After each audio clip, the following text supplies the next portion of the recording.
Católica de São Paulo, mestre em Educação Matemática pela Universidade Anhanguera de São Paulo, possui especialização em Tecnologias e Educação à Distância pela Universidade Cidade de São Paulo, licenciatura em Pedagogia pela Universidade 9 de Julho, licenciatura e bacharelado em Matemática pela Universidade Federal Rural do Rio de Janeiro, e é coordenadora de programas educacionais para a formação de professores à distância no Centro de Educação Municipal à Distância.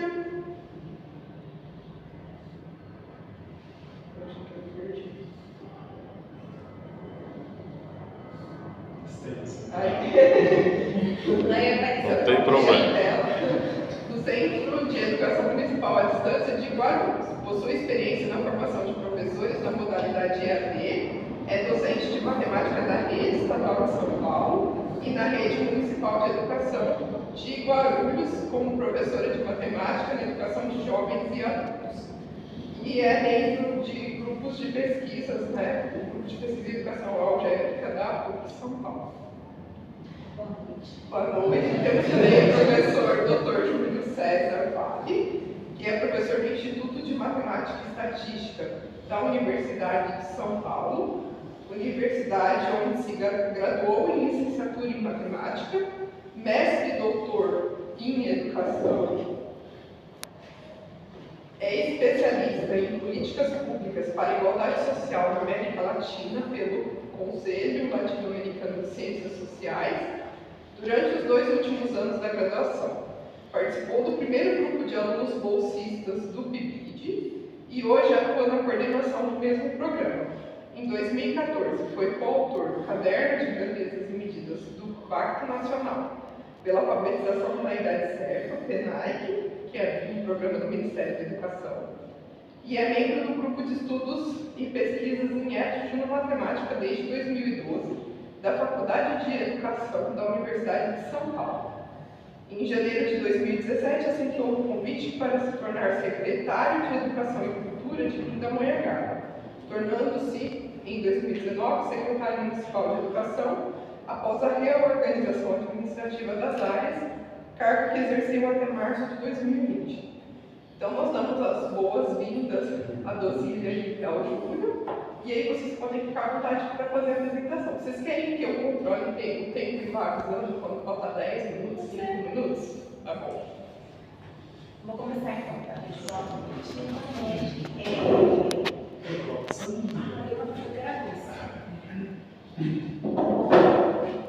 falou um pouco sobre as minhas atuações e eu dei muito tempo ao aula. Se quiser usar o passador, você usa também. Então, nosso papel hoje é conversar sobre os desafios dos educandos e dos professores que atuam na educação de jovens e adultos.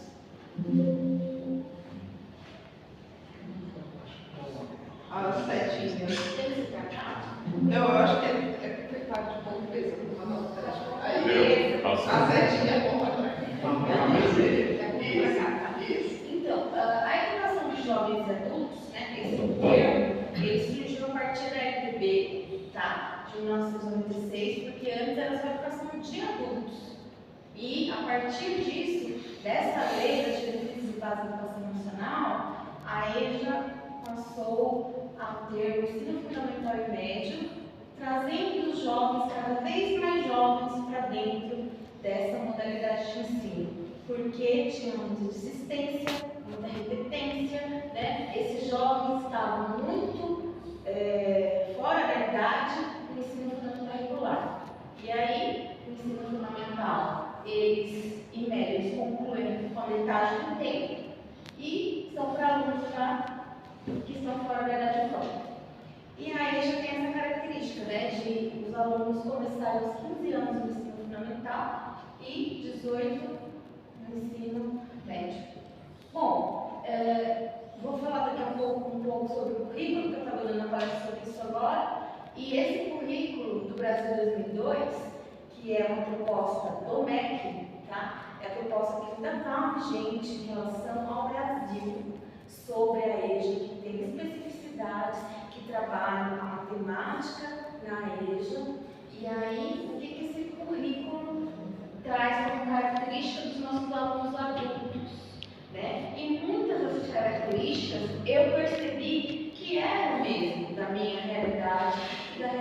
da EJA, não só no Brasil, mas em diferentes lugares, né, que eu passei.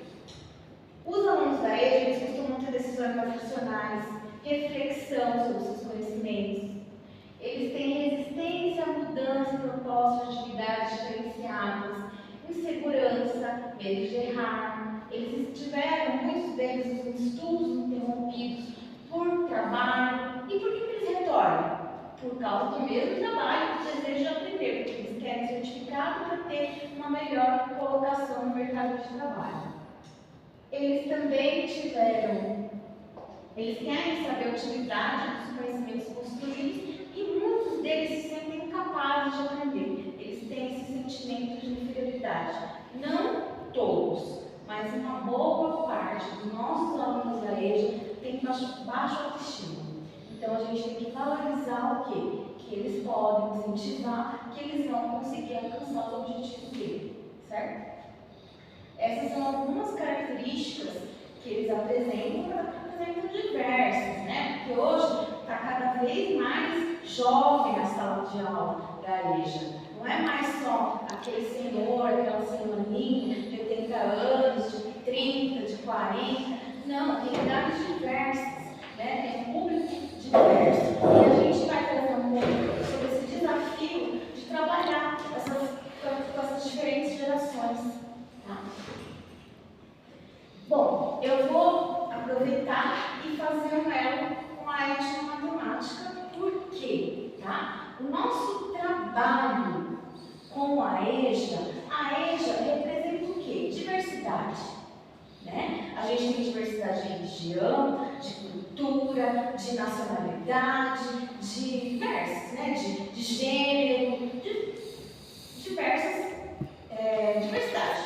É o que resume hoje a nossa sala de aula da EJA. Tá? E aí, o que o D'Ambrosio falava? Que os saberes fazeres emergidos das ações matematizadas promovidas pelos grupos sociais, pelas comunidades, pelos povos e pelas nações. Então, o que ele queria dizer com isso? Que a etnomatemática estuda essa matemática, né? Que cada grupo social tem. Por exemplo, o indígena, ele trabalha com aqueles artesanatos maravilhosos, tem matemática ali, né? Eu li um trabalho muito legal sobre as alunas da EJA do Nordeste que tinham uma técnica de fazer panelas de ferro, panelas de barro, excelente, elas aprenderam várias coisas que elas não faziam ideia da matemática. Então, a matemática trabalha valorizando essa matemática que tem por trás, não só da sala de aula, mas o saber fazer de diferentes culturas, de diferentes povos, de diferentes grupos sociais. E aí, a nossa pesquisadora, ela traz o seguinte, né? Ela traz a aproximação da etnomatemática com a EJA, porque os saberes fazeres matemáticos dos da EJA emergem de quê? Os contextos de trabalho, morativo, ou a partir de necessidades vitais. Eu tenho a necessidade de fazer uma medição, um trabalho de pedreiro, eu vou lá e vou botar a mão na massa e fazer matemática intuitivamente, não só aquela matemática aprendida na sala de aula, né, mas a aprendizagem do dia a dia. E aí, como se relaciona esses saberes construídos a partir de necessidades vitais com os saberes escolares? É um grande desafio que a gente tem, principalmente na educação de jovens adultos, e que a etnomatemática também quer auxiliar a gente a ter essa resposta. Como fazer esse elo das necessidades vitais da matemática com os saberes escolares? Porque para eles, muitas vezes, o aluno da EJA acha que a matemática é um bicho-papão, né? Estou com medo, eu passo mal, professora, eu não consigo. Por quê? Porque eles têm assim, nossa, mas eu sei medir essa porta, mas isso é matemática. Então, às vezes, eles não enxergam as relações. E nosso papel também é isso, né? Fazer essas relações. Bom, eu tive o privilégio, o professor Júlio também, de estudar com um teórico que desenvolveu a etnomatemática, o professor D'Ambrosio, tá? Ele era uma pessoa incrível, de conhecimentos incríveis, mas infelizmente o Senhor já levou para o céu, né? Então, ele dizia uma coisa que me chamou muito a atenção, que a gente gente, como professor, pensa, será que pode? Será que não pode? Vamos lá. Jamais se deve sugerir ao indivíduo que ele deve esquecer e rejeitar suas maneiras de saber e de fazer, mas sim se deve oferecer a ele outras opções. Caberá a ele decidir. O que se tem visto é o surgimento de novas maneiras de saber e de fazer. Por exemplo, contar com os dedos. Isso é precioso e não pode ser inibido. Gente, quem não viu um aluno, uma criança que está se desenvolvendo e contar os dedos? Todo mundo já viu. Né? Ou na escola, ou em casa. Ah, o adulto faz isso também? Faz. E até a gente se pega fazendo. Ah, não sei o que, normal. Aí tem muito professor que tem uma visão. Nossa, não, o aluno não pode contar os dedos. Ah, o fulano não pode contar os dedos. Uma técnica ultrapassada. Gente, o aluno tem que ter liberdade de se expressar, de fazer o quê? O conhecimento dele se associar com o que ele tem de realidade. Ah, eu tenho os dedos como algo concreto para me ajudar no conhecimento, vou usar. Não há problema nenhum nisso. E aí, o que a gente vê aqui? Que o D'Ambrosio fala com todos os outros que tem que saber valorizar, né, o conhecimento que ele carrega, para que ele possa ter opções e decidir. A gente tem que mostrar opções, caminhos diferentes para ele decidir como ele vai fazer essa aprendizagem, né? Como ele vai seguir. Bom, outra coisa que é importantíssima, né? A matemática durante muito tempo ela foi usada em contextos de guerra, tá? Para construir bomba atômica. Vocês podem até ver aquele filme do físico, se não me lembro. Não consigo falar. Aí, então, a matemática é usada por mal, né? E nosso querido D'Ambrosio deixou essa lição em todas as aulas, praticamente ele dizia isso. A prioridade maior para a humanidade é alcançar a paz. Sem paz não haverá sobrevivência da humanidade e não haverá mais matemática. Como esses dois grandes propósitos escolheram se atingir paz para a humanidade? Nossa missão de educadores, matemáticos ou não, tem como prioridade absoluta obter paz nas gerações seguintes. Então a gente tem que contextualizar a matemática e ensinar a matemática para gerar paz. Paz mundial, paz na sala de aula, paz em todos os sentidos. Né? Não tentar contextualizar a matemática ou trazer ela para os contextos ruins. Né? Infelizmente ainda há. Né? A gente está tendo essa guerra que está acontecendo e com certeza eles estão usando a matemática, infelizmente. Mas a gente tem esse legado e esse ensinamento. Gente, ele era o Pelé na matemática, Xuxa. Para ser mais, entendeu? Então, vocês não sei se conhecem ou tiveram conhecimento da existência das teorias dele, mas só para contextualizar, ele é o cara, entendeu? Ele não foi, ele continua sendo. Bom, alguns desafios dos professores da EJA, tá? A gente leu algumas pesquisas e algumas coisas para complementar com a minha própria vivência. Quando eu entrei na prefeitura de Guarulhos, em 2007, para dar aula da EJA, eu passei no concurso de ensino fundamental. Estava escrito EJA? Claro que não. Entrei na sala de aula, sabia o apoio EJA? Claro que não. Tinha um monte de adulto lá me esperando. Maiores que eu, claro, né? Por uma maior que eu. mais velhos do que eu, me chamam de senhora. Eu mais perdido, eu tinha o quê? Quase 15 anos atrás. Então, eu fiquei muito perdida, mas depois eu fui fazendo o quê? Estudando, formação e etc. E tal. Bom, o que acontece com o desafio dos professores da EJA? Eles têm que perceber que os nossos educandos, eles têm expectativas diferentes das crianças. Né? Eles não vão para a escola com os mesmos desejos nem expectativas das crianças. O que tem muito problema? Falta de formação de algumas redes, né? Dos municípios, dos estados e até mesmo redes particulares, falta de formação dos professores. Eu, quando cheguei, que eles me contrataram, eles contrataram o curso depois, com a roda andando. Eu lá na sala de aula aprendendo. Não era antes. Lá na minha faculdade, eu não fiz nenhuma disciplina de EJA. Nada. Eu estudei na Federal, no Rural do Rio de Janeiro. Um período integral. E não tive nada de EJA.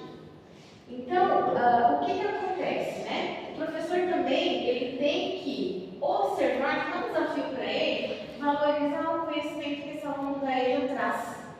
E trabalhar com as dificuldades, encaixar as dificuldades que ele tem com a valorização desse conhecimento que ele traz. Porque o conhecimento da criança é diferente do conhecimento do adulto.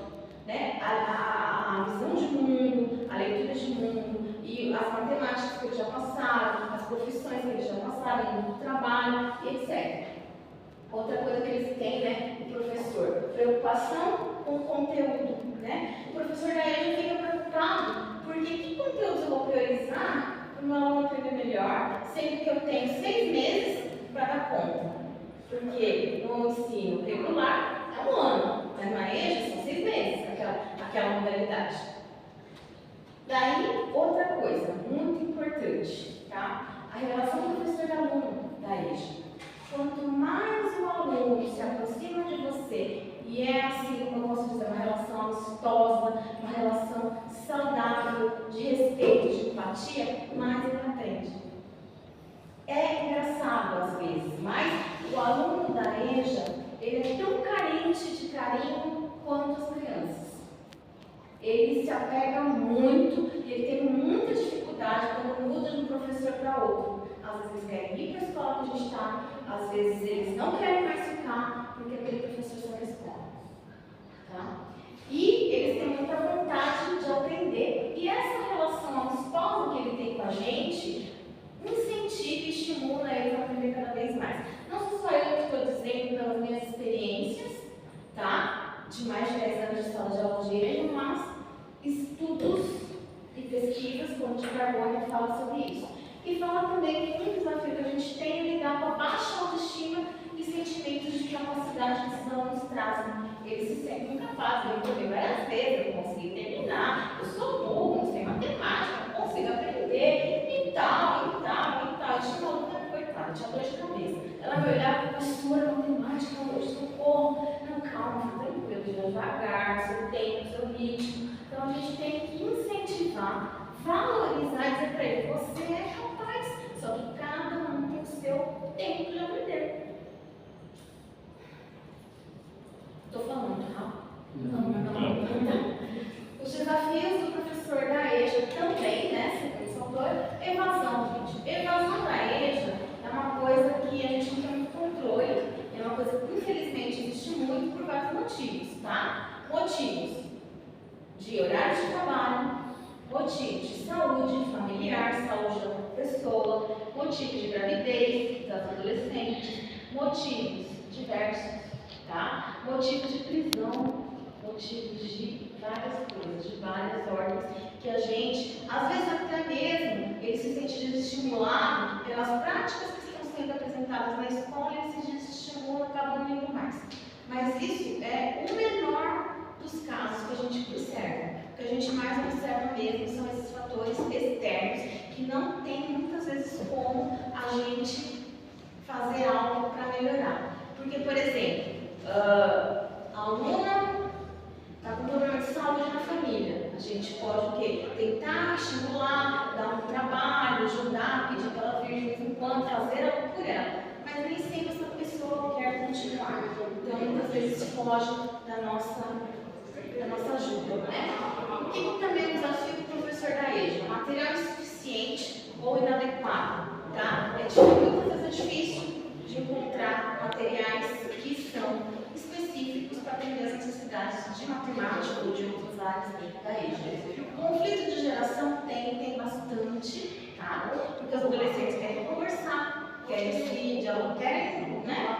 Mais conversar, e os adultos querem mais silêncio, querem mais prestar atenção, né? Então, assim, no caso, muitas vezes os alunos estão conversando até de coisas da aula, os adolescentes, e os adultos estão, professora, eu preciso de silêncio, eu preciso, né? E às vezes o que a gente faz? Tenta estimular e fazer práticas para promover o diálogo entre eles e promover algo de interação, que todos possam participar de alguma forma mais branda e diminuir esses conflitos, não só do silêncio, mas conflitos de idade, conflitos de pensamento, né?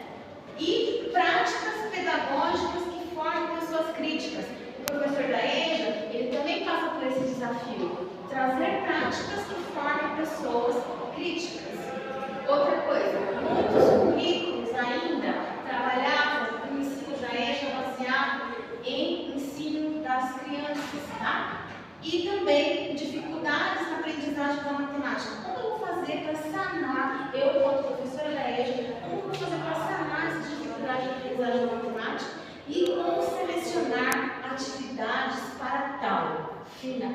modalidade, né? Tudo bem? Vocês podem perguntar também. Desafios enfrentados pelos educandos da EJA. Aí já é o inverso, né? E nossos educandos vêm como desafio para ele lá para a EJA, diversidade de cultura, né?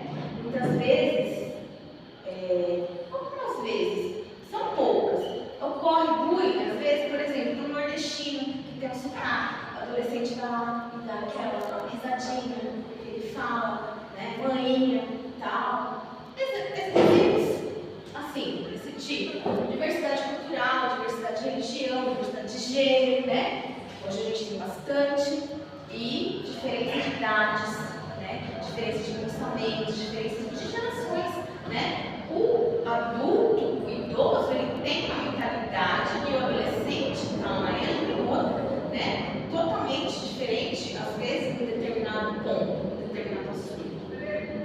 Dificuldade de estabelecer boas relações. Alguns têm essa dificuldade, outros não. Mas existem ainda por conta dessa diversidade cultural e diversidade de idades. Outra coisa, a superação do analfabetismo, não só o digital, mas o analfabetismo mesmo, né? Infelizmente, temos alguns alunos ainda do sexto ano do ano que já estariam na EJA para aumentar seus conhecimentos e ainda têm dificuldades de alfabetização, tá? Tanto a alfabetização na parte da escrita, como a alfabetização matemática, tá? Então, a gente tem que trazer algo diferenciado para esses alunos para atender essas necessidades. E, claro, que vocês sabem, os adolescentes pegam o celular e ficam lá manuseando com muito mais agilidade e facilidade do que o idoso. Geralmente, o que acontece? Tipo pela minha mãe, né? Ela manda áudio para mim. A única coisa que ela aprendeu a fazer no celular foi mexer no WhatsApp para mandar áudio. Já é um avanço. Porque eles não são dessa geração tecnológica que a gente tem hoje, né? Mas o que a gente faz? Traz o trabalho das tecnologias para não trabalhar só as redes sociais, e sim ampliar os conhecimentos tecnológicos desse jovem, desse adulto e desse idoso, né? A gente traz o computador, a gente traz o celular, a gente traz a tecnologia no modo geral. Porque o que acontece muito? Eu dou aula para adolescente no ensino regular e na EJA. O que acontece muito é que eles sabem muito de rede social, mas não sabem as funcionalidades de aplicar a tecnologia para os conhecimentos. E a gente tem que incentivar isso. O cansaço. A maioria dos nossos alunos da EJA vem cansados, né? Trabalhar o dia inteiro, as senhoras que são donas de casa, precisam cuidar dos filhos, do marido, da casa, os adolescentes também fizeram outras coisas o dia inteiro, e a maioria vem cansada. Então, a gente tem que superar, né, também esses desafios que o educando da EJA traz para ele suportar o cansaço. A formação dos professores para atuarem na EJA é um desafio que eles enfrentam também, né? Porque vem muitos professores, infelizmente, despreparados para atuar na modalidade específica deles. Eles têm pouco tempo para dedicarem-se aos estudos fora da sala de aula. Também é um desafio. E metodologias utilizadas que são comumente inadequadas. Daí esses trabalhos de Feliciano Ferreira trazem esses pontos para a gente discutir. Bom, outro ponto que é um desafio, né, e uma oportunidade para esse aluno da EJA alcançar a certificação é o INSEJA, tá? O INSEJA, ele surgiu em 2002 pelo INEP, tá? Ele é uma certificação de conclusão dos ensinos fundamental e médio. O aluno, no ensino fundamental, no dia da prova, tem que ter 15 anos completos, para concluir o ensino médio tem que ter 18 anos completos, e é feito pelo INEP, né, Instituto Nacional de Pesquisas Educacionais Agnes Teixeira. A certificação pode ser parcial total. Digamos, ele fez as disciplinas, não passou em português. Ele vai para a sala de aula da EJA só cumprir algumas escolas aceitam, tá? Aí eu não sei como é que funciona direitinho, não, mas geralmente o que eles fazem? Vai só para aqueles dias que tem aula de português, para terminar a matéria de português e concluir. Ou eles pegam no ano seguinte e fazem a prova novamente só para português, tá? Então, esse exame, ou seja, ele dá essa oportunidade para esses alunos, tá? Inclusive agora está aberto, se não me engano, esses dias está aberto. Bom, a gente também tem uma autora que se dedica a falar sobre educação matemática na EJA, que é a Maria Conceição Fonseca, tá? Ela traz aqui a matemática deve solucionar problemas da vida real ou da vida profissional ou associados ao exercício da cidadania, que são evidenciados pelos educantes da EJA, que temos que valorizar os cotidianos dos alunos, os problemas cotidianos, com a modelagem, o trabalho de projetos, textos diversificados e a interdisciplinaridade. Temos que trabalhar a parte de matemática, não só na EJA, né? Mas principalmente na EJA, aplicado junto com outras disciplinas escolares, com outras áreas do saber. Tá? Vou trabalhar no texto de português, vou trabalhar matemática. Vou trabalhar no texto de ciência, vou trabalhar matemática. Entendeu? Integrar, certo? E contextualizar o conhecimento matemático a ser construído, inserindo em situações, problemas, em abordagens concretas e com finalidade. A EJA quer saber a finalidade, quer saber o que ele está desenvolvendo, o que ele está aprendendo, porque ele é resistente a atividades diferenciadas, mas desde que ele saiba que aquela atividade tem uma intencionalidade de aprendizagem, que tem uma finalidade, que ele vai aprender com aquilo, tá?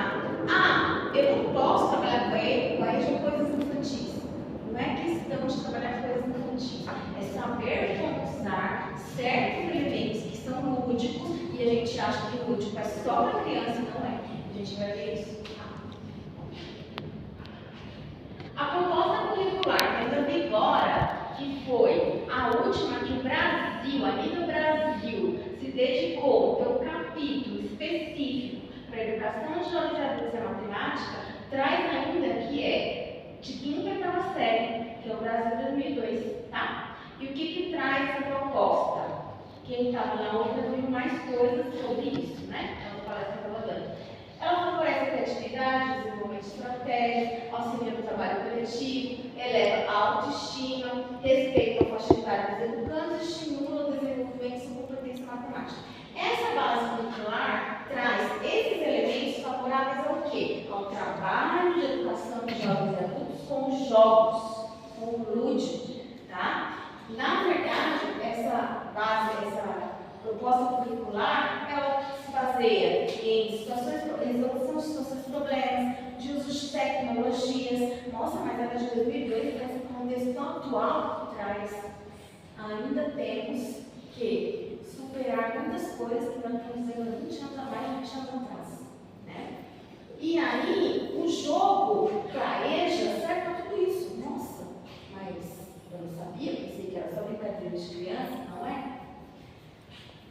Eleva a autoestima. Eu sou da Prefeitura de Guarulhos, né? Participei da construção do currículo de matemática da EJA, tá? E nesse primeiro currículo, em 2009, antes de surgir a BNCC, ele falava que os currículos baseados em jogos trazem benefícios para a aprendizagem, que são a concentração, estratégia, estimulador, individual, coletivo, envolvimento emocional, desenvolvimento de regras, reconhecimento do raciocínio matemático, respeito pelos conhecimentos dos companheiros, cálculo mental e escrito de formas mais adequadas para realizar o cálculo. Tudo isso é benefício do jogo que uma proposta curricular de Guarulhos trouxe. Tá? Base curricular de jogos. Aí a base curricular nacional traz que os jogos fazem parte, tá, do ensino fundamental. A nossa base curricular, ela dá autonomia para os municípios fazerem os currículos de EJA. Ela não tem um currículo específico para EJA. Então, ela traz planilhas, cálculos de geometria, livros, calculadoras e o papel essencial para a compreensão e utilização das noções matemáticas. Bom, as bases curriculares de jogos, na proposta atual que foi construída em cima, elaborada com o norte da BNCC, da nossa rede de Guarulhos, traz a resolução de situações de problema, conexões entre a linguagem materna e a linguagem matemática, estimativa, cálculo mental, uso da calculadora, jogos e outras tecnologias, educação financeira e usar a matemática para exercer a cidadania. Então, o nosso currículo traz esses elementos baseados nas BNCC, que trouxe o quê? A possibilidade dos municípios e estados construírem seus currículos de EJA a partir da diversidade, das necessidades desses educandos. Bom, o jogo, ele traz que para as crianças, eles vivem, se desenvolvem, geram responsabilidade. Os adultos usam o jogo para encontrar representação simbólica da sua infância, para aliviar suas tensões e tédios, e eles usam o jogo com finalidade e intencionalidade. Os jogos não são indisciplinados quando estão no jogo. Eles aceitam as regras para execução e os mais atrativos para eles são jogos intelectuais. O professor deve problematizar o jogo para que ele se cumpra o seu papel na sala de aula. Tá?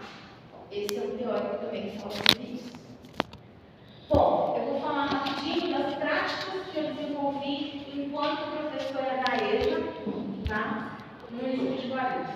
Eu desenvolvi com a minha turma um jogo chamado Dama Naval Humana, que tinha as regras de dama, batalha naval e do jogo passo-repasso. Já viram aquele programa de televisão? Passa, repassa? Então a gente fazia as perguntas. Quem acertava, andava no tabuleiro. Quem errava, saía do tabuleiro. Quem ficava no final, quem ganhava era quem tivesse mais damas ou mais participantes no tabuleiro.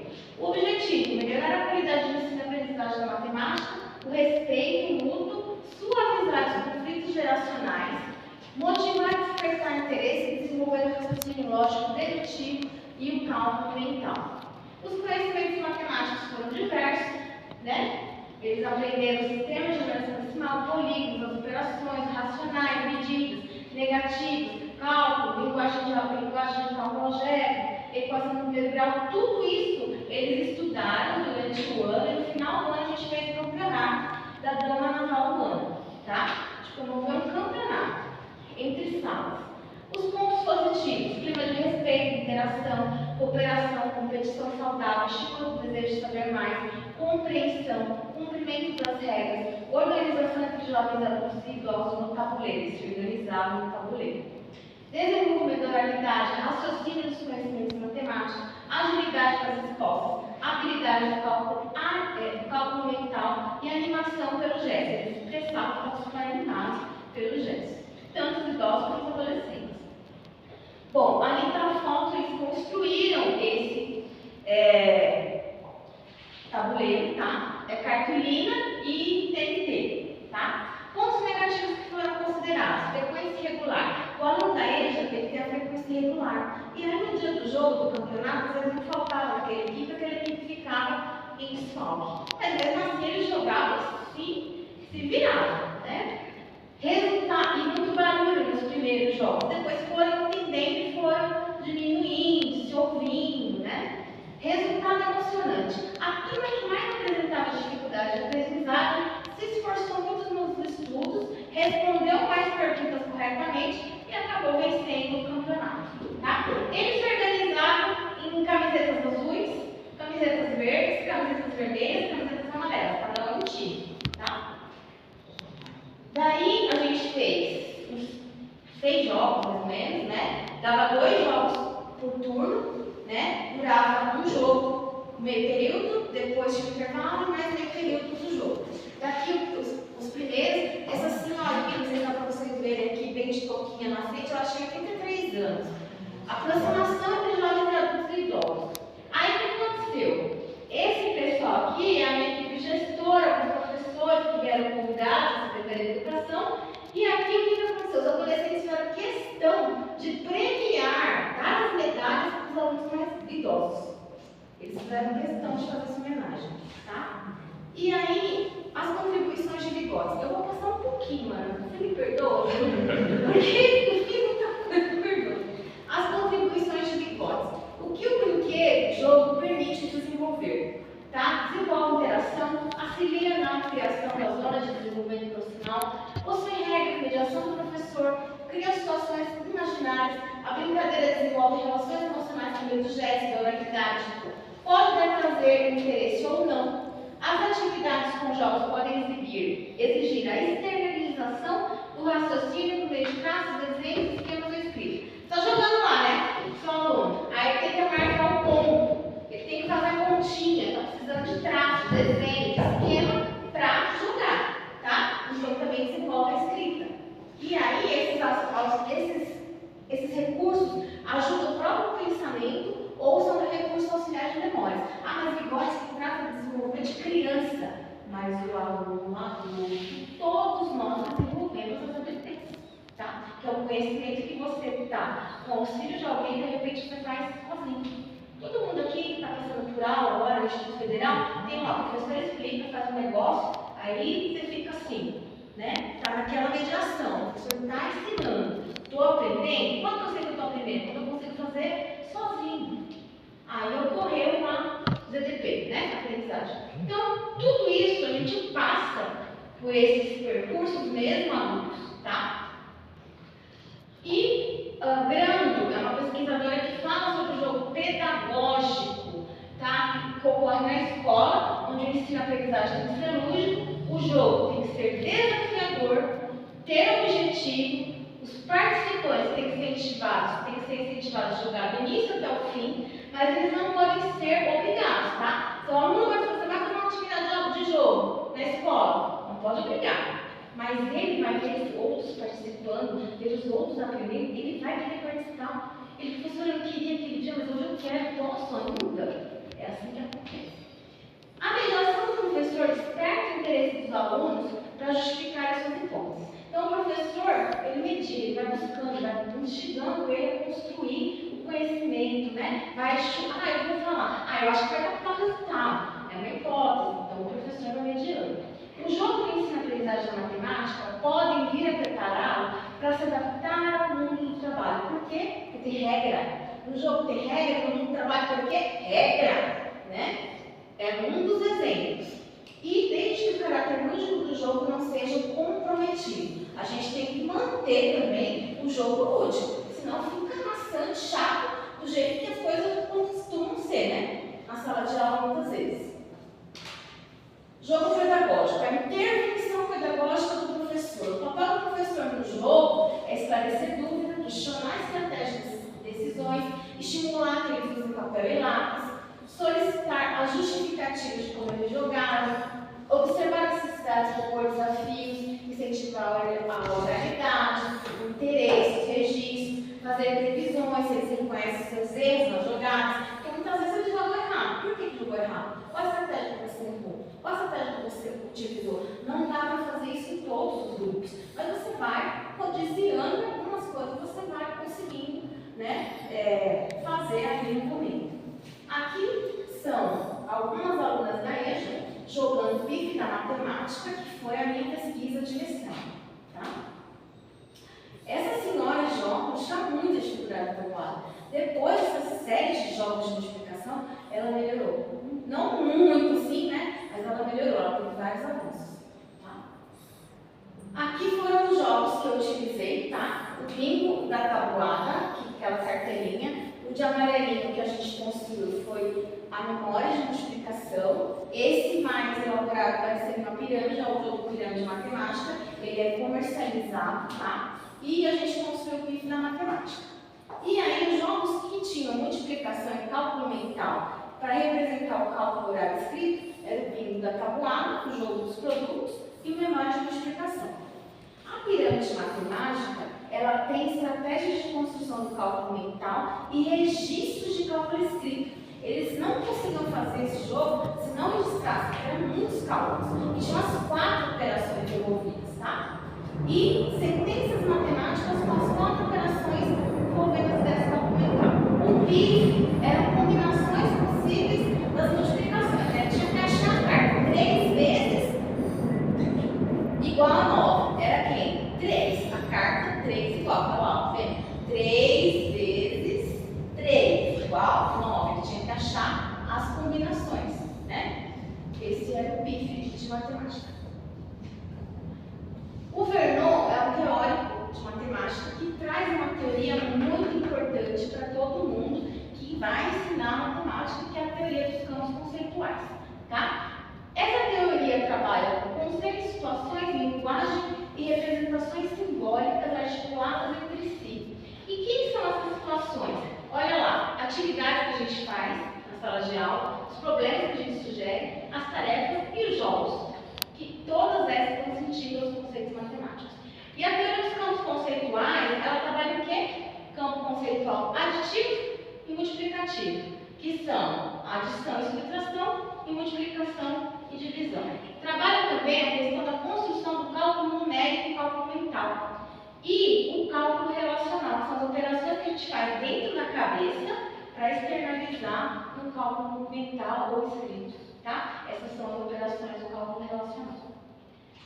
E o conceito, né, que desenvolve aqueles campos conceituais, desenvolve um conceito. Esse conceito ele parte de interação com as diversas situações. Essas situações são as que a gente problematiza na sala de aula, certo? E aí, essa interação e essa linguagem, ela casa com a teoria de Vygotsky. Vygotsky fala da interação da linguagem e do desenvolvimento das aprendizagens, tá?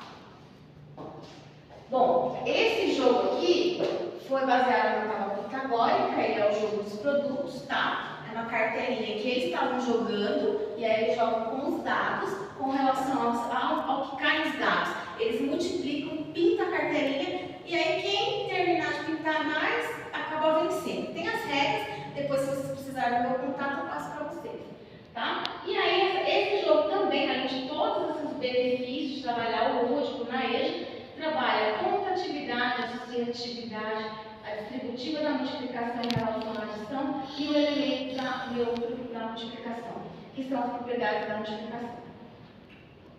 Bom, quais foram os benefícios, né, matemáticos de cada jogo? O bingo da tabuada trouxe aprimoramento do cálculo mental, uso da oralidade, memorização da tabuada, encontrar produtos dos fatores da multiplicação sujada nas cartas, os produtos, preencher tabelas de jogos dos produtos, trouxe preencher uma tabela de dupla entrada. Isso daqui é uma tabela de dupla entrada, que ele tem assim e assim, né? Então eles tiveram que ter esse desafio, tá?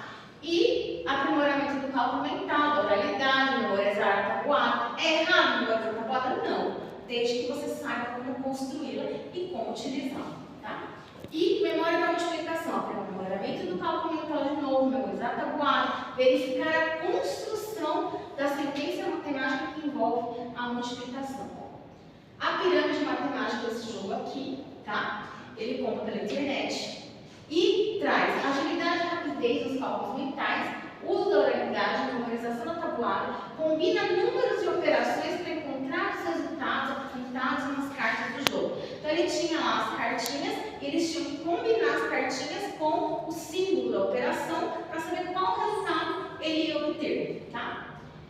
Construir sentenças matemáticas que registram o cálculo com as 4 operações. O PIF, cálculo mental, oralidade, memorizar tabuada, construir sentenças que expressem multiplicações e as várias combinações possíveis que ele pode formar uma multiplicação. Os resultados da minha dissertação, que foi trabalho com jogos na EJA e o campo multiplicativo, trouxeram que diminuiu os sentimentos negativos que eles tinham em relação à matemática, afetividade com os colegas, ajuda mútua, segurança, confiança, estímulo e motivação para o desenvolvimento das competências matemáticas. A matemática, eles trouxeram que tinham dificuldades, medo, nervosismo e preocupação, mas que tinham muita vontade de aprender. A operação de divisão para eles é a mais difícil e a mais fácil é a adição e a multiplicação. Os jogos, disseram sobre os jogos que a maioria deles não teve jogos nas aulas dele, nem da infância e nem da EJA, mas expressaram o gosto por ter atividades lúdicas para aprender. Outros jogos, rapidinho eu vou explicar sobre eles. Todos eles eu desenvolvi na sala de aula, tá? O Banco Imobiliário para decimais sistema monetário e capitais. O Mancala, que é um jogo africano, eu usei para trabalhar a reciclagem. Eles construíram um caixa de ovos e tampinha de manteiga. E trabalhar a cultura africana e contagem. Uno matemática para trabalhar adição e subtração, outra regra, não é a regra do Uno normal. E a tabuada bicharada. Um jogo infantil, mas é muito divertido. E eles gostaram muito porque eles foram vendo que eles foram evoluindo. Porque quando eles erravam na lado, era um grito de um bicho. Aí eles tomaram aquele susto. E o Super Trunfo é um jogo também considerado infantil, mas ele pode, o próprio mundo da EJA pode pesquisar os assuntos, trazer as medidas, trazer os elementos e fazer sobre o assunto que ele quer. O Super Trunfo tem de ideias diversas, de temas interdisciplinares, tem de cobra, tem de animais marinhos, tem de avião, tem de meio de transporte, enfim. Tá? O Tangram, utilizei o Tangram para trabalhar áreas, perímetros e os pontos turísticos de Guarulhos. Eles construíram várias figuras com os pontos turísticos, o Bosque, Lago dos Patos, o aeroporto, enfim. E a gente também trabalhou o Tangram para auxiliar a alfabetização e o projeto que a gente desenvolveu sobre os sentimentos. Práticas e projetos, tá? O programa Alimentos veio no programa do SESI, que trazia o preparo de receitas nutritivas com cascas e talos, comida sem desperdício, não ter menos lixo orgânico. Os objetivos: desenvolver os conhecimentos matemáticos de forma contextualizada, valorizar o trabalho em equipe, minimizar os conflitos geracionais, promover a redução do lixo, contribuir com o meio ambiente e bem-estar da educação da comunidade. Esse projeto foi trabalhado tanto como para a diminuição do lixo, como também para a alimentação saudável. Tá? Ele foi trabalhado 2 vezes. Eu fiz um refrigerante com eles, lá usando um liquidificador, tá? E uma faca e um espremedor, né, de frutas. Eles fizeram um refrigerante com cenoura com casca de laranja, suco de limão e água com gás. Tem gosto de Fanta, gente, é igualzinho. E é natural, é super nutritivo. Proporção, medidas, frações, tabelas e gráficos foi o que eles desenvolveram. Percebe que tinha até menino envolvido, né? Menino adolescente fazendo. E aí fizemos um concurso dos alimentos sem casca, com casca e talos, tá? Eles desenvolveram essas receitas, a Secretaria de Educação, os professores foram jurados, e aí quem ganhou foi o brigadeiro de casca de banana, tá? Outra coisa, alguns materiais, tá? Tem na internet, vocês podem usar, é a coletânea de jogos e materiais manipuláveis da EJA, da Fundação Bradesco, que está em PDF. Outra coisa, usei muito a coleção de livros didáticos para que serve matemática. Ah, é um livro infantil. Não é um livro infantil se você souber utilizar os desafios e as características que tem lá da história da matemática, tá? Esse livro tem 9 temas, tá? De matemática. Jornais, revistas, livros de receitas, livros didáticos, extrato bancário, contas de energia e água. Tudo isso faz parte do contexto do mundo do trabalho e do mundo do adulto, né? Que ele precisa aprender a lidar com esses recursos. Tecnologias, filmes e vídeos. Tem o site do Pouquinho Jogos Educativos, que tem desde a educação infantil até o jogo para adultos de matemática, o portal do professor, o portal Só Matemática, o Rachamuca, o GeoGebra, que é um recurso matemático para ensinar geometria, o Google Maps, o software Grafimática para fazer gráficos. E alguns filmes que eu trabalhei com eles. O Donald não faz a matemática. Ah, você é um desenho, mas se você for ver e trabalhar o filme, eles todas as regras, aliás, as aplicações da matemática na vida, na natureza, nas profissões. Então, de uma forma lúdica, o Pato Donald conta isso. Estrelas Além do Tempo é um filme excepcional que traz as condições do mundo do trabalho e os benefícios do aluno saber matemática para esse mundo do trabalho, que essas moças aí trabalhavam na NASA porque sabiam muita matemática, eram negras, eram questões raciais e vários outros trabalhos interdisciplinares que podem ser desenvolvidos com esse filme. A matemática está em toda parte, é um documentário também feito por um professor, tá? Que está na internet e traz as aplicabilidades da matemática. A matemática do telecurso. Ah, é bem antigo o telecurso. Sim, é bem antigo. Mas ele traz alguns vídeos que contextualizam muito e mostram muito da realidade dessa mundo da EJA aplicando a matemática na vida real. Tá? E matemática. O amor traz a relação com a professora de matemática e seus alunos de forma amorosa e amistosa e os benefícios dessas aprendizagens. E o arte matemática que trabalha a parte de artes e a matemática em conjunto. Obrigada, gente. Perdão por ter passado do horário.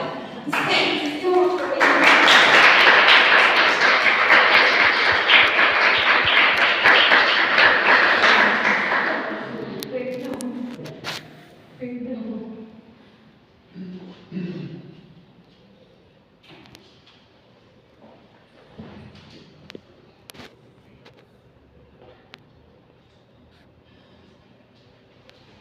Acho que vai, né? Boa noite, pessoal. Boa noite. Eu vou começar agora me apresentando, pensando um pouquinho no percurso da fala. Eu acho que muitas das coisas que a Brasília disse já me ajudam a ir direto ao ponto em alguns momentos. Eu preparei esse percurso, vou começar com uma introdução contando como eu cheguei à igreja, depois falo de algumas questões delicadas, algumas ações e inspirações, depois concluo com alguns caminhos e perspectivas para a gente pensar juntos. Sobretudo motivando essa conversa, né? Tem uma coisa que a Brasília disse, e logo no início, né, fala sobre como esses estudantes eles trazem um repertório de uma matemática que eles conhecem, com a qual eles têm contato ao longo da vida, e isso não se relaciona com a maneira como eles percebem a matemática escolar, não pelo menos de maneira positiva. E há 2 anos a gente fez no IME, né, na USP, o primeiro simpósio brasileiro de educação matemática com pessoas jovens, adultas e idosas, em parceria com o Seja Perus, e aí metade do evento foi no IME, na USP, e a outra metade foi no Seja Perus.